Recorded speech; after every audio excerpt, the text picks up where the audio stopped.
Thank you for joining us for today's security training session. Is it safe to open my email? The mission of all our workshops is to help you get more from the technology you already have, introduce you to new technologies you need to know about, and at the same time keeping you up to date with industry security regulations. Call details, this is a listen-only call. That's for call clarity. We want to cut down on ambient noise. If you need to put the call on hold, that's fine. We won't hear the music, but it is less interactive than we'd like. Please send us an email at any time at info@icaro.com. I will try to get to Q&A during the call, or we'll answer any questions anytime that you have. As always, call 978-692-4200 for help. That's our main office. Nancy or Brian or Tony are always on standby to help you. All right, so with security, the stakes are getting higher and they continue to grow. This spring, there was a hospital out in LA was hit with a crypto virus variation, and they received a ransom request of $17,000 in Bitcoin. Krebs on security, 1.2 billion lost on business email scams. Ransomware is everywhere. The fake wire transfer requests, that's $1 billion industry. And then the other one I put in the corner here, the rise of the Internet of Things zombies. Because even right now, we're thinking about our PCs or computers, but keep in mind that just about everything we have, our security cameras, our toasters, our cars, all have computers in them too. So security is something that just needs to be top of mind always. So the focus here is on email. And the idea is be careful when you're going through your email, even with all your security measures in place, with a spam filter. Sometimes people ask, well, how did I get a virus? Well, if you have everything up to date, you can actually get the virus because you install it yourself because you opened up the wrong email. So this is something to watch out for, and everyone on the team needs to be aware of this. So this is how threats get through. You get an inbound email. You may have a spam filter on site. So anyone who's on our baseline, even our most basic security plan, where we're putting in our security stack of antivirus, anti-malware, etc., open DNS protection, that's the bare minimum $20 a month plan. You have all these layers of protections in place, but keep in mind that the bad actors are trying to actively work through all this to get to you. So really the end user, so here's the guy with the headache, this is the end user who really needs to be aware of what's getting opened and not. So there's different kinds of attacks. There's just outright scams. They're trying to get your money from you. Phishing attempts are trying to get your credentials to then go ahead and steal from you. And then viruses that can activate several other things. So recycled email scams, there's bogus business opportunities, chain letters, work-at-home schemes. One to watch out for that we see a lot. And remember, we work with hundreds of businesses in the area, thousands of end users. So we've kind of seen this all. These are all real, and they're all happening locally. Domain name transfers, where you get a request to renew your domain name, but it's not from your registrar, it's from somebody else. Watch out for those. They're trying to get you to move over your domain name. You may not have control of it after that. Health and diet scams, guaranteed loans, etc., discounts. You got to be on the lookout for everything, and some of it's obvious and some of it's not. Where things get more subtle is in the area of spoofed emails. And in this case, it's very easy to make an email that looks like it's from somebody else. And these can contain attachments with CryptoLocker. They have links in them. Hey, click on this link. You got to really be on the lookout for those. Also, phishing and spear phishing. Spear phishing is a more targeted attack. These are socially engineered. They can get information from your website. They know who's who in the company because that's out there everywhere. So you've got to be on the lookout for those. Some of the examples, again, we've seen just about every variation of these. Scans from a scanner. Well, typically if you do scan to email, you're used to getting your scanned documents to your email, but you might have a Fujitsu and suddenly say a Xerox one come in. You don't even have that kind of scanner. U.S. Postal Service, we see this a lot. We had a case where a boss received one of these messages and oh, this package couldn't be delivered, please click on this link so we can reroute it, etc. They thought it was referring to something important that was coming in, forwarded it to an assistant. The assistant, being diligent, hardworking, jumped on it right away and wound up with the virus. Because to that assistant, the email was now forwarded from an authority system. The ACH notifications for payroll, those are really insidious because somebody in your organization might wind up with an email that's a fake that says it's from ADP Payroll. You think, oh, this is interesting. Nobody knows I have this. I'm going to take a look and see what this is. That's a way that CryptoLocker can get in your system. Fax messages, fake Dun & Bradstreet reports. Again, these are often opened by really diligent, hardworking people who say, wow, here's an adverse report on my company. I want to jump on this right away, take care of it, and they've been tricked into downloading a virus. Wire transfer requests, we'll get into that more later. Those are circulating widely everywhere. Really got to be on the lookout for those, and we'll cover that in more detail. So here's an example of a fake email from U.S. Postal Service. So it looks like it's from the U.S. Postal Service, and then, but if you hover over this link, it's not U.S. Postal Service. It's some other place. And here it has a zip file. A note on zip files: that's a valid file extension. That's a way of, if you're sending a lot of documents to somebody, you kind of put them in one capsule together. So there's nothing wrong. It's compressed. There's nothing wrong with a zip file, but this is a case where they're using that file extension to hide a virus. So be on the lookout for those. Here's a fake one. This is just pulled off the FedEx website. An example of a fake email to FedEx. It says, oh, we couldn't deliver this to you. We need some more information to verify your identity. Lots of variations of that. And the threats change and evolve. What happens is they'll get through spam filters. After the volume is detected, then they'll be stopped. But they just need a few. It doesn't cost anything to send emails. So if they blast out 1 million of them, a few of them get through and a few of them get clicked on. That's all the bad actors need. And the threats are getting more and more sophisticated. Here's an example just to show you what you're up against. A lot of times people say, well, I'm a small business. We have 10 employees. Nobody's out to get me. You're not up against some genius hacker who's operating out of a network control center. These are just folks who are running automated tools, just like you run automated tools. You might be running Salesforce in your business, a lot of software as a service. Well, there's ransomware as a service for the bad actors. And this is from Krebs on Security and OpenDNS. It's an example of a Russian hacker who's sending out, hey, I'm having a discount on my software that's sending out spam. And there's honor among thieves. They're not going to oversell it. People are using automated tools. They are not computer geniuses that are few and far between. They're just running automated tools and buying the stuff online, and then they're running out blanket requests to folks. So you're up against a lot of sophisticated tools. This is an example of the way the ante is getting raised right now with the types of viruses out there.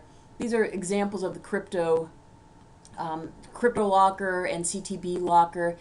You wind up, after the virus takes effect, you wind up with a warning on your computer screen that says your files have been encrypted.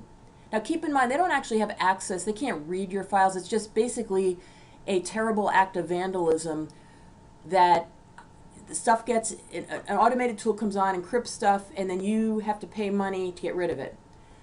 Ideally, you've got an up-to-date backup.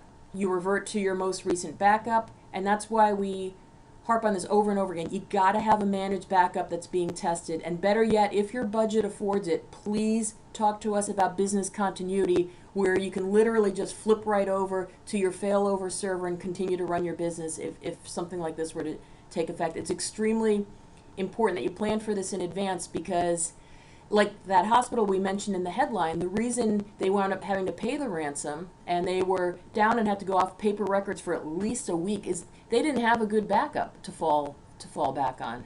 Extremely important to plan in advance. So CryptoLocker is it's a class of virus known as ransomware. They're trying to collect ransom from you. And what they figured out is people will pay to get their stuff back. So TeslaCrypt, CTB Locker, CryptoLocker, CryptoWall, your files get encrypted. It's either a drive-by, one of those links that we saw in the emails, or it could be an attachment in an email. Just a lot of different ways you can get it. There will be a ransom request. And keep in mind, in Q1 of 2016, there were 2,900 new variations of the virus released. And the threats are up 30% since the previous quarter before that. A lot of times we get asked by customers, well, I installed antivirus, I'm all set. Security is not a standstill situation. These new threats are being rolled out rapidly. They're being rolled out with new tools. That's 2,900 new variations of the virus. So keep in mind what you're up against. And symptoms of an infected system, you might see that your system is slow. We always ask people, if you see anything strange on your system, just give us a call. You might see web page redirects. But in a lot of cases, a lot of newer viruses are just running like what's known as a dropper. It's a little piece of software installed on your system. You don't even know it's there, but it's phoning home. Here's an example of a phishing email. This is one that's sent out that looks like it's from an email admin. It says your mailbox is almost full. And this one, if you've ever had a mailbox fill up, this is really inconvenient. People can't mail you. So again, it's socially engineered to get you to click on it and take action right away. Just be suspicious. Here's another one. This is a fake ACH notification that's supposedly from ADP Payroll. And this one has a lot of red flags on it. I'm just highlighting the kind of things you might look for. This is one that actually came to me. But it has variations of my name and other addresses on here. It's not the right email header that would come from, not the right subject that would come from ADP Payroll. And then the dates don't match.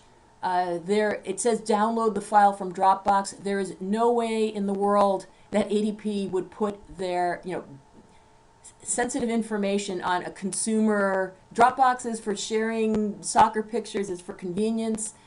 No way would ADP put that on a consumer-based file sharing system. And then if you look at the link, it's to Cubby, which is the EMC competitor of Dropbox. And there's no phone number here. So this one is one that would probably be easy to catch. Here's one from a bank. If you hover over the links, don't click on them, you can see that stuff is coming from not where it says click here. If you see a link that says click here, think twice about that. If you look at the, if you're interested in knowing about the details, if you go to the email message and you look at file and properties within Outlook, you can actually see the long path that the email actually goes through. And this is something important to note. Email doesn't go from point A to point B. It goes to a lot of different hops in the middle, and people can also fake where it's going. And that's one of the reasons, a little bit of an aside, that we talk about email is almost like sending a postcard. You send it, but anybody, they can be intercepted. If you ever have to transmit protected information, it has to be sent with encrypted email. It's a little bit of an aside. But if you're interested, if in Outlook, if you go to File and Properties, you can see where the email is actually going. Kind of neat. One of the things we want to point out is that when we go in and look at, for example, we had a case where a fake wire transfer request had gotten through to a customer, wondering why is it not blocked by the spam filter. Well, the messages are carefully worded to be able to get through. If you then look at the spam reports, you'll see there's multiple attempts, and they're all blocked after a certain point once the volume gets detected. The confidence trick, that's what's being used for the wire transfer scams. And often these are sent to an employee from a boss. It's spoofed. This one's been scrubbed for information, but it's a real example from a client locally who just got the red flag because the boss doesn't have an iPhone. But typically these emails are all made to be very short and urgent. Hey, from the boss, hey employee, can you take care of this ASAP? Really need your help. Watch out for those. The other thing, when the stakes get higher, some of the folks are going after domain names that are registered that are very close to the same domain name. So they can actually set up fake email. Instead of, say, example.com, it's example. Like you wouldn't even notice that there's an extra letter if you're reading your email fast, or a 0 instead of an O. The threats get more and more sophisticated. Again, here's another example from the boss to the employee. Hey, I need to do this today. Are you available? Yeah, sure. Anything you want, they reply. Always authenticate. The banks are going to tell you authenticate with a phone call or face-to-face conversation. And also be aware that if you have a lot of stuff posted on social media, they might know, that folks are on vacation. So face-to-face conversation or phone call for any wire transfer. And this is a very highly regarded company, Ubiquity Networks. They were hit with a wire transfer to the scam to the tune of $40 million. As the stakes get higher, the requests get higher. And if you actually transfer the money, so if you get duped into doing this and you go online to the bank and transfer the money, there's no recourse because you initiated the wire transfer. The bank will do what they are instructed to do based on your request, but if you're tricked, you did the wire transfer, it's going to be your problem. Every employee in the company needs to be aware of this. And another note on sending, I touched on this briefly, sending protected information with email, because we get asked this a lot. Don't. And even if a client says, oh, I don't mind, you can send it anyway. Mass data security law, and this is cut and paste exactly what's in the quotes, is to the extent technically feasible, encryption of all transmitted records and files containing personal information that will travel across public networks. And it requires encryption of all data transmitted wirelessly. So that actually is a law in Massachusetts. HIPAA has similar laws, other financial industry requirements, but keep that in mind. Don't actually be sending information. And just when you think, okay, great, I'm not going to touch email anymore, it's not safe, use caution, make sure all the security layers in place, but keep in mind, scammers can also fake caller ID. So you can get a phone call that says it's, and you say, oh, caller ID says it's the IRS. It's very easy to fake caller IDs as well. So you can check that out. FTC, a lot of the government sites have good information on different kinds of scams. But if you're thinking I'm not using email, I'll stick to the phone, watch out for those inbound phone calls as well. All right, so to recap, we're kind of at the end of our time here. When you think about security, think about layers of security. And we get asked this question a lot, like, why do I need all these different layers? Or if people who are even on our absolute minimum plan that includes the security stacks, like, why are we paying this $20? That's your antivirus, your anti-malware, your open DNS, your perimeter security. We're asking all businesses should have a business class router, not the thing you picked up at Staples 8 years ago. Antivirus needs to be up to date. All of these layers are really important. There is absolutely no such thing as 100% security. And in mass data security law, and one of the things they did well when this came out 6 years ago now, is employee education and training is specifically required. And you can see with these email scams why that's so important. You can put a lot of technology in place to protect your endpoints, to protect your perimeter, but ultimately your whole security may depend on one employee opening up an email that's going to launch a virus throughout your network. So please, anytime, if you want a copy of the slides, please ask us. Anytime you have a question, please call us. And then the other thing is, it's extremely important to keep your backup up to date. This is something, we're a broken record on the subject, but we work with so many businesses that we've seen a lot of scenarios of the, I never thought it would happen to me. Make sure your backup is up to date. It should be a managed backup that's reporting. And if your budget allows it, really, beyond backup, you should have a business continuity plan in place. A lot of our clients who are running mission critical applications are already doing that. That's great. They have a failover if there's a major catastrophe. With a backup, you'll get your information back, but you may be down for many days until that's restored. So keep that in mind. All right, and with that, I want to thank everyone for joining us today. For more information, we've got a blog, Twitter. We try to post news on Facebook as well. However you like to get information, it's out there. If you see something suspicious, call us. Brian's in front of 4 computer monitors all the time. Just call us at our main office number and we can help. And with that, I want to thank everyone for joining us, and we'll talk to you next time. Thank you.